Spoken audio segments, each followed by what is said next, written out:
Hey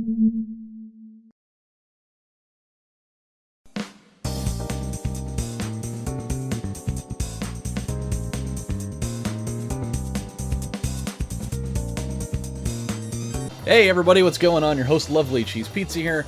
Welcome back to Let's Play some more Gran Turismo 3, the Ultimate Driving Simulator. I went to start this episode and I grabbed my controller and I realized that I left the controller on for like a week without turning the fucking thing off. And so the batteries were dead, so I had to go run into the kitchen to get some more. Thank God we had some. For a while, this house was like a battery den, but it was always the kind of battery I didn't need. For a while, I needed, you know, AA's, could never find AA's, so like half of the remotes in the house didn't work. So, you know, watching TV was kind of a problem, because we didn't live in the 90s anymore where you could just get up and go change the channel on the TV itself. And then, you know, anytime I needed AAA batteries, we finally ran out of AAA batteries, and I didn't have any fucking, you know, reserves of those. So this house has been like battery hell for a while. But now we're good. So we now have fresh batteries in here. There's no excuse for this thing to you know, be an asshole and not work. So we're all good. And we started up the Tuscan challenge last time. It was a total breeze. I don't see this being any different for any reason. Special stage Route 5. We haven't done this in a little while. I kind of like it. I like getting a little break in the action, going back into the darkness.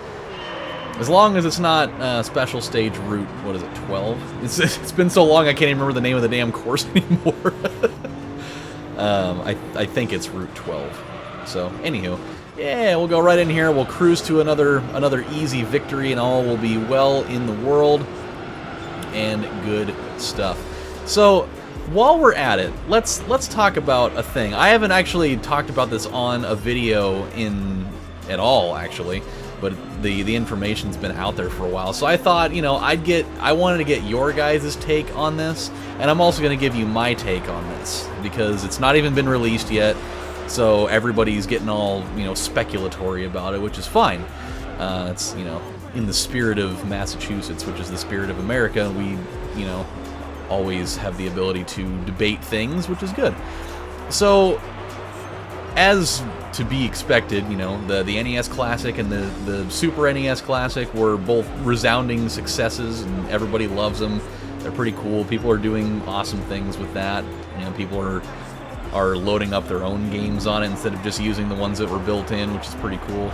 But it was only a matter of time until we started getting to the next generation of things. You know, now it was announced a little while back that, you know, the PlayStation Classic is coming, which is fucking cool, by the way. It's not going to have as many games. I think it's only going to have 20, just because the game files are significantly larger in size.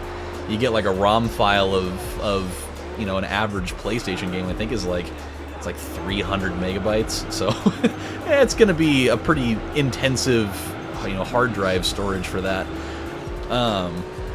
But the weird thing is they didn't say all of the games that were going to be loaded on it, which is weird. I like it and I don't like it, because they gave you a teaser of 5 of them, of which 2 of them I totally agree with, and 3 of them I'm kind of scratching my head on it, and I want to get your guys' opinion on that too.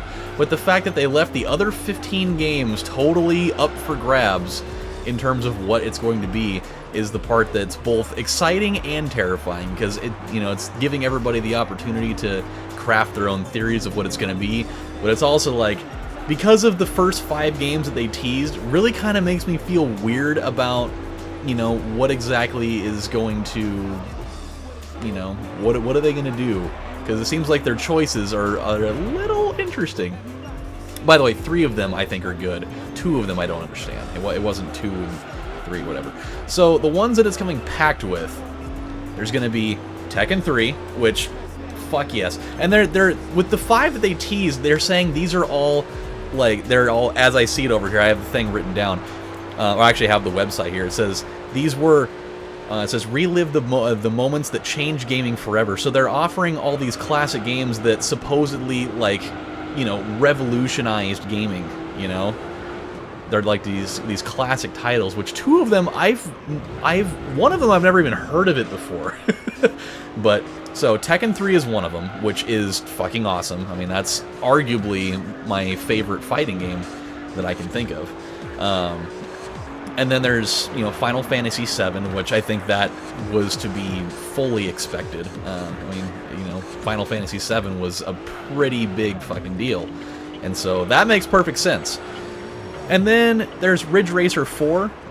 Ridge Racer Type 4, fantastic game. I have not played it in a really long time. I never really got into the Ridge Racer series nearly as much as this, obviously. But they are fun games, though. It's a more arcade-style experience, which is great. You know, the game looks aesthetically beautiful. I think that this looks infinitely better, but it's still very good for the time. But then we start getting into the weirder territory of this. Whoa! Did you see that? That was weird. My video feed just started going, nee. That was odd. I've not seen that happen during recording in a long time. So the fourth game that's on this list is called Wild Arms, which I'm not sure I even know what game that is. Like I didn't really jump in to do research on it. So that's a thing. I don't remember.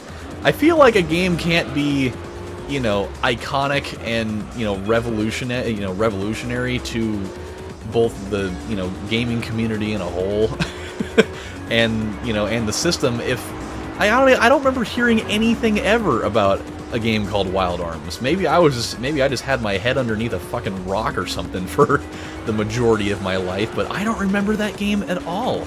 And then even more so with the last one, it's called Jumping Flash. Oh shit, that's what happens when I look at my TV while I'm doing this. But Jumping Flash, I've never even heard of this game before. It had to.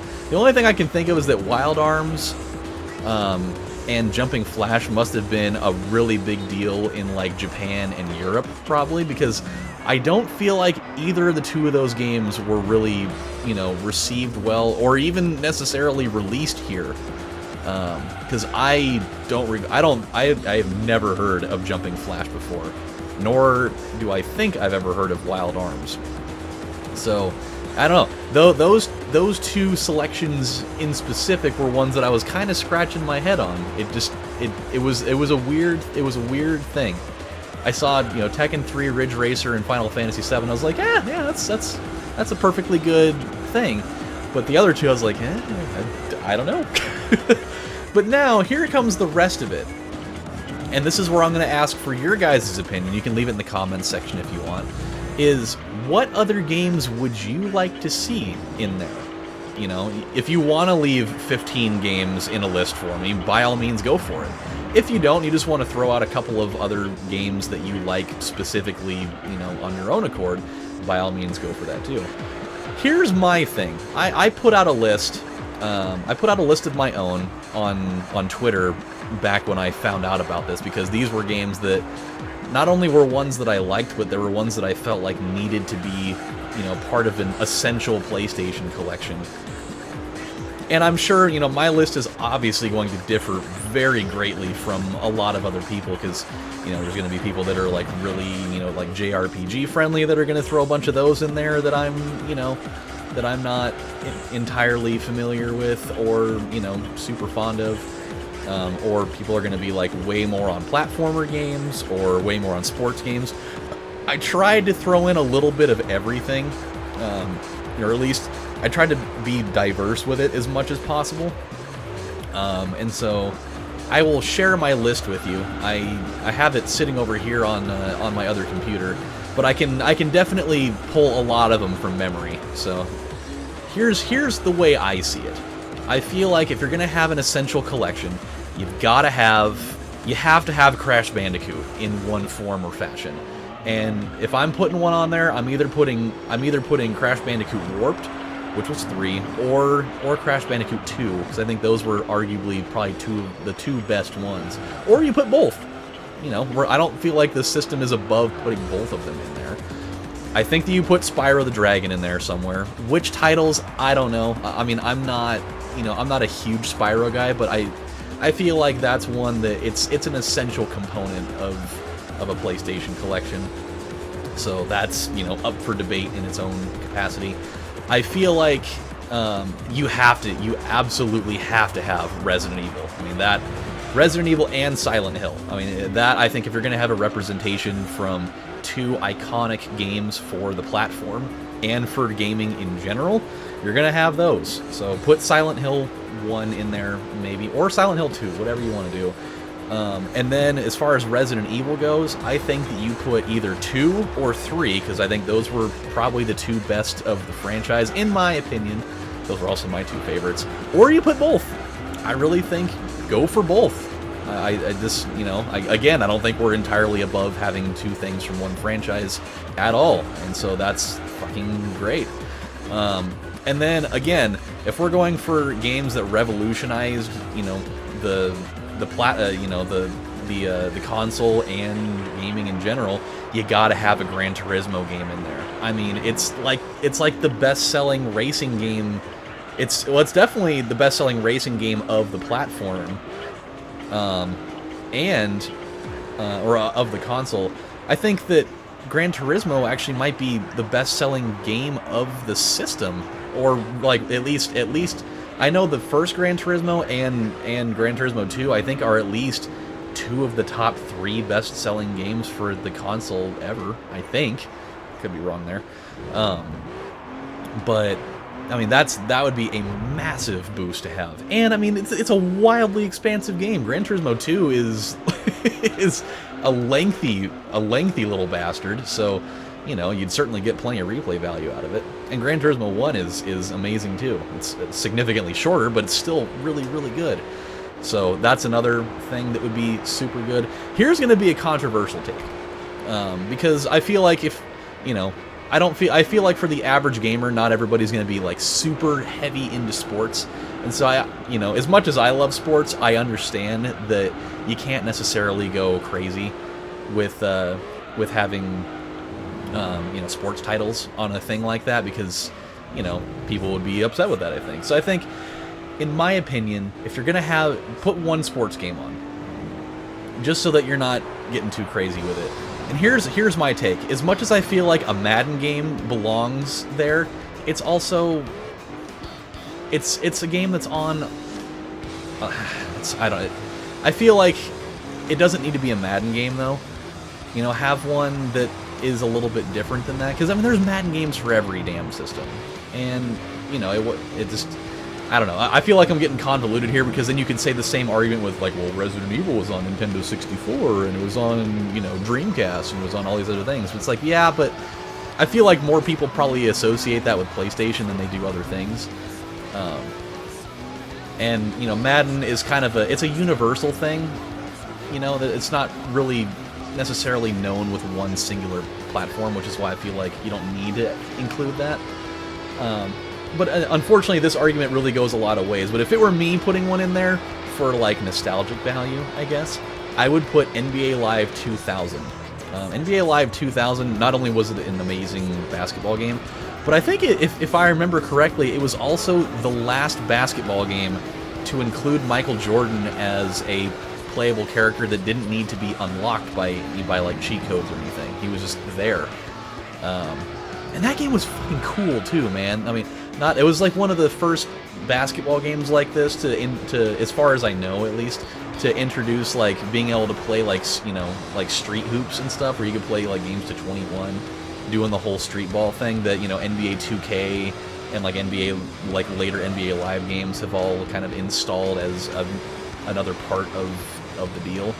I remember when that first came out, and like the menu music, you had Hip Hop Hooray by Naughty by Nature, and it had like a you know, like a little live little animation thing of like Jordan doing like some dribbling things on the front menu. I really hope I'm remembering this correctly. Like, this is gonna be weird if this is one of those like Mandela effect things. So hopefully that's not, but I feel like that's how I remember it. And that game was amazing. It was really good. Like, it looked really good at the time. It played really well. It was fun. My brother and I used to play it all the freaking time when we come home from school. So that's kind of my take for a sports entry. I mean, you could do things like NFL Extreme was really fun. It was kind of like a Blitz clone, but it was, instead of it being, you know, just a slightly diminished team, I think it was only like 5-on-5. I don't remember. It was a little bit more gritty looking. It was fun though. And then let's see here as we go through our final lap here. I'm trying to think of other things I had on this list. I think as soon as I get done with this, actually I'll go through one of my wild card things. I feel like personally, here's one of my wild card games, because I don't feel like, I know this is not going to show up on it, and if it does, I might have a heart attack of pure happiness. It's a game that by many accounts has always been regarded as kind of like a hidden gem for the system. And it's just super fun. I did a series of it on this channel a few years ago, and it's Future Cop LAPD. It's super fun, man. It's a great action game. It's got, you know, some platforming elements in there. It's just a really good, like, high carnage, you know, mild puzzle solving, you know, just platforming adventure kind of thing where, you know, you go. It's in like a dystopian future version of Los Angeles where you're like a robot mech that works for the police force, and you just gotta go and fucking just take care of all the civil unrest, just totally wipe people off the face of the earth, and, you know, blow up robots and all this cool stuff. It's a fun ass game, man. But that's one that I would love to see it as kind of like a, we added this one in at the very end, you know. That'd be a fun game to see added to the system. I don't think they're gonna do it, but it would be cool if they did. So we won that matchup. That was awesome. Let's see. So on my list, yeah, Tekken 3, Crash 2 and/or 3, Spyro, Final Fantasy 7, Resident Evil 2 and/or 3, Silent Hill 1 and/or 2, Madden, sure, whatever, if you're gonna do it, NBA Live 2000. Oh, yes, two other absolute must-haves. Absolute must-haves. You have to have Metal Gear Solid. I mean, that was like a when that game came onto the forefront, like, that was a huge fucking deal. And that game is still, you know, regarded to as a legend of, you know, of the console. Which reminds me, I need to play those games more often. I've played through them before, but I don't really remember. Like, I've not really had the experience of playing much of it. I played it a fair amount when I was a kid, but then I've gone, you know, probably a good 10, 12 years without really playing any of it. So, you know, I don't know why I'm going into the next race. We're going to stop here in a minute. And then Castlevania Symphony of the Night, obviously. I mean, that's like the ultimate entry in the Metroidvania stuff. I mean, they fucking named the genre, you know? So I mean, that game is absolute, you know, it's a legend incarnate, and so that's big stuff. And then the other one, this is kind of another mild wild card of a thing, and we'll end this here, is I think a game that deserves to be on a classic thing like this, because it's a wonderful game for the system, and it's again on a lot of top lists, it's always kind of hanging out up there, is I think that Siphon Filter needs to be on the PlayStation Classic. It's a great game. It's great action. It's just so much fun, you know. There's some puzzle elements in there. There's, you know, stealthy stuff. It has a great story. Has incredible music. They're just fun to play, you know. And there's a lot of replay value to it. It's a game that arguably one of my top 5 favorite games of all time. I think that it's more than deserving for, you know, for a space on this console. But who knows, you know? Nobody really knows what's going to be on this thing yet, but as they leak out more information about it, you know, we'll know. So yeah, I'm intrigued to see what you guys think about this whole thing. I want to know what games you guys would put on it. I want to see how it differs from mine. So I think it'd be pretty cool. So with that said, my friends, if you want to leave your thoughts on that down in the comment section, be my guest, go right ahead. And then when we come back on the next installment of Let's Play Gran Turismo 3, we'll have more stuff to talk about. But until then, my friends, I will see you next time. You guys take care and have a good one. Bye.